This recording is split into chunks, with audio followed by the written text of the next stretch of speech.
रानी का पति राजू बहुत ही सीधा साधा इंसान था। राजू को कभी किसी चीज का लालच नहीं था। जितना पैसा राजू कमाता था उसी में राजू खुश भी रहता था। लेकिन उसकी पत्नी रानी एक बहुत ही लालची किस्म की औरत थी और हमेशा से ही अमीर बनने का सपना देखती थी। उसका पति राजू गांव की ही एक फैक्ट्री में मजदूरी का काम करता था। रानी हमेशा अपने पति को कोसा करती थी। रानी की अमीर बनने की चाहत इतनी बढ़ चुकी थी कि रानी अब अमीर बनने के लिए किसी भी हद तक जा सकती थी। एक दिन रानी अपने पति से कहती है, अजी सुनते हो, हम कब तक ऐसे ही गरीब रहेंगे? तुम क्या कहना चाहती हो? साफ साफ कहो। मजदूरी के ऊपर भी तो कुछ होता है ना। कभी सोचा है तुमने और कुछ भी? ये क्या कह रही हो रानी? तुमको पता तो है ना, फिर क्यों तुम ये सब बात कर रही हो? मैं जितना कमाता हूँ उसमें हम सब लोगों का गुजारा तो चल रहा है ना। हाँ, आप इससे ऊपर तो कुछ सोच ही नहीं सकते। वो अपने पड़ोसी को देखा आपने? एक साल में कहां से कहां पहुंच गया है। पहले एक ठेला लगाता था सब्जी का, अब देखा 2 ठेले लगाता है, वो भी खुद के। अरे आपको क्या पता अमीर होना कितना अच्छा लगता है। बड़ी बड़ी गाड़ियों में घूमना, नए नए और महंगे कपड़े पहनना, बड़े से घर में रहना और खूब सारे नौकर चाकर। ऐसा बोलते बोलते रानी सपना देखने लगती है कि रानी अब एक अमीर औरत बन गई है और रानी के पास भी एक बड़ी सी गाड़ी है और रानी अपनी बड़ी सी गाड़ी में बैठकर शॉपिंग करने जा रही है। उसको चुपचाप बैठा देखकर उसका पति राजू उसको जोर जोर से हिलाकर कहता है, अरे ओ महारानी, ये सपने देखना छोड़िए और मुझे खाना दीजिए। बाद में देखते रहना ये सपना। पता नहीं क्या है, जब देखो सपने देखने शुरू कर देती हो। रानी सपने से जागकर कहती है, क्या है जी, आपको कितनी बार बोला है कि जब मैं सपना देख रही होती हूँ तो मुझे सपने से मत जगाया करो। हकीकत में ना सही, कम से कम सपने में तो मैं अमीर बन सकती हूँ ना। ठीक है ठीक है। ऐसा कहकर राजू खाना खाने के लिए बैठ जाता है और रानी राजू को खाना परोसकर खुद भी खाने बैठ जाती है। दूसरे दिन वो सोच लेती है कि अब वो कोई भी छोटा मोटा काम करेगी। रानी सोच में पड़ जाती है कि कौन सा ऐसा काम करे जिससे उसकी आमदनी बढ़ जाए। तभी उसको याद आता है कि शादी से पहले उसने चूड़ियां बनाना सीखा था और उसको अभी भी चूड़ियां बनाना काफी अच्छी तरह से आता था। सब कुछ सोचने के बाद वो अपने पति से कहती है, सुनिए जी, आप जितना पैसा कमाते हो उसमें मेरी जरूरतें पूरी नहीं हो पाती हैं। अब मैंने सोच लिया है कि मैं भी कोई काम शुरू करूं। ये तो ठीक है, पर तुम करोगी क्या? ये भी सोचा है तुमने? हाँ, मैं चूड़ियां बेचूंगी और कुछ पैसे कमाऊंगी। रानी देखो, तुम जो करना चाहती हो कर सकती हो, लेकिन कभी सच्चाई का रास्ता मत छोड़ना। शुरू में तुमको बहुत सी परेशानियों का सामना करना पड़ सकता है, पर इन परेशानियों के बाद ही तुम्हें सफलता मिलेगी। हाँ, जैसे आप कह रहे हो वैसे ही करूंगी। अब अगले दिन रानी बाजार जाकर चूड़ियां बनाने का सामान खरीद कर लाती है और उनको सजाने का कुछ सामान भी। घर आकर वो सामान से चूड़ियां बनाने लग जाती है। रात होते होते वो काफी सारी चूड़ियां बना और सजा लेती है।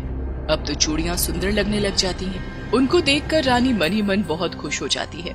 अगले दिन वो अपनी चूड़ियां लेकर बाजार में पहुंच जाती है, उनको बाजार में बेचने के लिए। बाजार में पहुंचकर वो अपनी चूड़ियों को बेचने लग जाती है।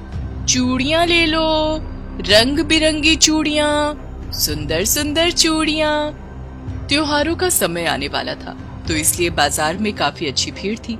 उसकी आवाज सुनकर आसपास की कुछ औरतें उसके पास आती हैं और उसकी चूड़ियां देखकर बहुत ही खुश हो जाती हैं और कहती हैं, अरे वाह, चूड़ियां तो बहुत सुंदर है तुम्हारी। मुझे लाल रंग की चूड़ियां दिखाना। हाँ, जरूर, ये देखिए, ये वाली चूड़ियां आपके हाथों पर बहुत ही अच्छी लगेगी। हाँ, ये अच्छी लग रही है। अच्छा, यही दे दो, पर जरा अच्छे से देख कर देना। कितने की दी ये लाल चूड़ियां? बहन जी, बस 20 रुपए दर्जन। इतने कम दाम में तो आपको यहाँ कहीं नहीं मिलेंगी चूड़ियाँ। ठीक है, दे दो मुझे 2 दर्जन। उसके बाद वो ग्राहक वहाँ से चूड़ियाँ लेकर चली जाती है।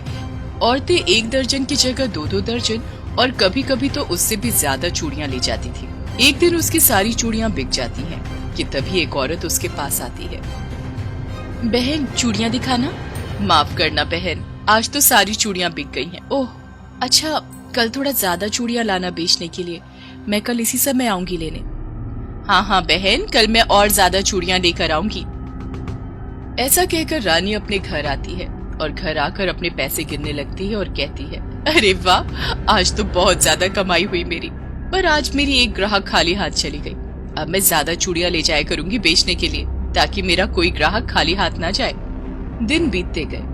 अब रानी का चूड़ियां बेचने का काम काफी अच्छे से चल रहा था और अब रानी के पास चूड़ियां बेचकर काफी पैसे इकट्ठे भी हो गए थे। वो अपने पति से कहती है, देखा आपने, मेरे पास आपसे ज्यादा पैसे जमा हो गए हैं। अब मैं जल्दी ही खुद की एक चूड़ियों की दुकान खरीद लूंगी। पैसे देखकर उसका पति राजू कहता है, अरे वाह रानी, लगता है तुम्हारा काम बहुत ही जोरों से चल रहा है। लगता है अब तुम्हारे सारे सपने जल्द ही साकार हो जाएंगे। हाँ हाँ बिल्कुल, क्यों नहीं होगा। रानी मन ही मन सोचने लगती है कि अब तो मेरा काम बहुत ही बढ़िया तरीके से चल रहा है, क्यों ना मैं अपनी चूड़ियों के दाम बढ़ा दूं, तो मेरा मुनाफा तो डबल हो जाएगा। ऐसा सोचकर अगले दिन से ही रानी अपनी चूड़ियों के दाम बढ़ा देती है। दाम बढ़ने की वजह से भी उसके ग्राहक उसके पास आना बंद नहीं करते हैं। उसकी चूड़ियां अभी भी पहले की तरह ही बिक रही थी। कुछ दिन तो ऐसे ही चलता रहा। अब रानी का लालच और भी बढ़ गया था। फिर एक दिन रानी ने सोचा कि अगर मैं अपनी चूड़ियां सस्ते सामान से बनाऊं तो मेरा मुनाफा तो और भी बढ़ जाएगा। अब तो वो बाजार से घटिया किस्म का चूड़ी बनाने का सामान खरीदने लगी। अब दिन ब दिन रानी का लालच बढ़ता गया। जैसे जैसे रानी का लालच बढ़ने लगा, उसकी चूड़ियों की क्वालिटी भी बदलने लगती है। उसको ये सब करते देखकर उसका पति उससे कहता है, रानी, तुम ये सब क्या कर रही हो? हाँ तो मैं इतनी मेहनत करती हूँ चूड़ियाँ बनाने में और अभी भी इतने कम दाम में बेच रही हूँ। अब तो मेरे पास चूड़ियाँ खरीदने वालों की काफी भीड़ भी रहती है, फिर भी मुनाफा कम ही है अभी। इसलिए मुझे लगता है कि मुझे अब अपनी चूड़ियों को मिलावट करके बनाना चाहिए और इसके बदले मुझे अच्छे खासे पैसे भी मिल जाएंगे। रानी, ये सब क्या कर रही हो? नहीं नहीं रानी, तुमको ऐसा नहीं करना चाहिए। अगर तुमने ऐसा किया तो लोग तुमसे चूड़ियां खरीदना बंद कर देंगे। अरे अरे, क्यों नहीं खरीदेंगे?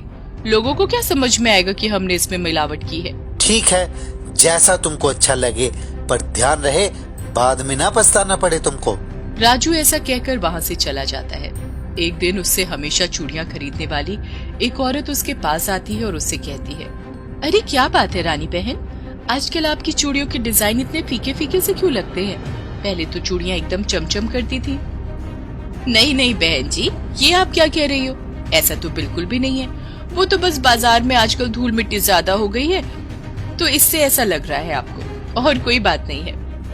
अब धीरे धीरे रानी के ग्राहक कम होने लगे और अब रानी भी इस बात से परेशान रहने लगी। एक दिन, ये क्या रानी बहन, मैंने कल ही तुमसे सारी चूड़ियां खरीदी थी और आज वो सब टूट भी गई। ये कैसी चूड़ियां रखने लगी हो तुम? नहीं नहीं, ये क्या कह रही हो आप? मेरी चूड़ियां मजबूत होती हैं। मैं आज से थोड़ी ना चूड़ियां बेच रही हूँ। हाँ तो हम भी आज से नहीं खरीद रहे हैं तुमसे चूड़ियां। आपको कोई गलतफहमी हो गई होगी। जोर से कहीं आपका हाथ टकरा गया होगा ना, कांच ही तो है, टूट गया होगा। बात टूटने की नहीं है बहन, एक या दो चूड़ी टूटती, यहाँ तो सारी की सारी चूड़ियां ही टूट गई मेरी तो। ऐसी चूड़ियां बेचोगी तो कौन आएगा तुम्हारे पास अब? ऐसा कहकर वो औरत वहाँ से चली जाती है। धीरे धीरे उसके यहाँ से जो भी चूड़ियां खरीदता, वो चूड़ियां मिलावट की वजह से टूटने लगी थी। कुछ दिन ऐसे ही बीते। अब तो रानी के ग्राहक भी कम हो गए थे। जो बचे थे वो सब एक दिन इकट्ठा होकर रानी के पास आती हैं और कहती हैं, रानी, तुम्हारी चूड़ियों की वजह से हमारे हाथों की हालत देखो। हाँ, जगह जगह जख्मों के निशान पड़ गए हैं। कैसी घटिया चूड़ियां बेचनी शुरू कर दी तुमने। अगर तुमने ये घटिया चूड़ियां बेचना बंद नहीं किया तो हम तुम्हारी शिकायत पुलिस में कर देंगे। हाँ हाँ, ये सब बंद करना होगा तुमको, वरना हम सब पुलिस में तुम्हारी शिकायत कर देंगी। उन सब की बातें सुनकर रानी घबरा जाती है और कहती है, नहीं नहीं, ऐसा मत करिए, मैं आगे से ये सब नहीं करूंगी। इसके बाद वो सब औरतें वहाँ से चली जाती हैं। उन सब के जाने के बाद रानी अपने घर जाकर सारी बात अपने पति को बताती है। देखा रानी, आज तुम्हारे लालच की वजह से ये सब हो रहा है। मैंने तो तुमसे पहले भी ये सब करने को मना किया था। ज्यादा पैसा कमाने की चाह इंसान को अंधा बना देती है, इसलिए हमें जितना मिलता है उतने में ही संतोष करना चाहिए। हाँ, ये सब मेरे लालच के कारण ही हुआ है। मुझे तुम्हारी बात मान लेनी चाहिए थी। मुझसे गलती हो गई है, अब आगे से ऐसा कभी नहीं होगा। अब रानी को अपनी गलती का एहसास हो गया था और रानी अपने पति से माफी मांगती है और आगे से वो फिर से बिना मिलावट वाली चूड़ियां बनाकर बेचने लगती है।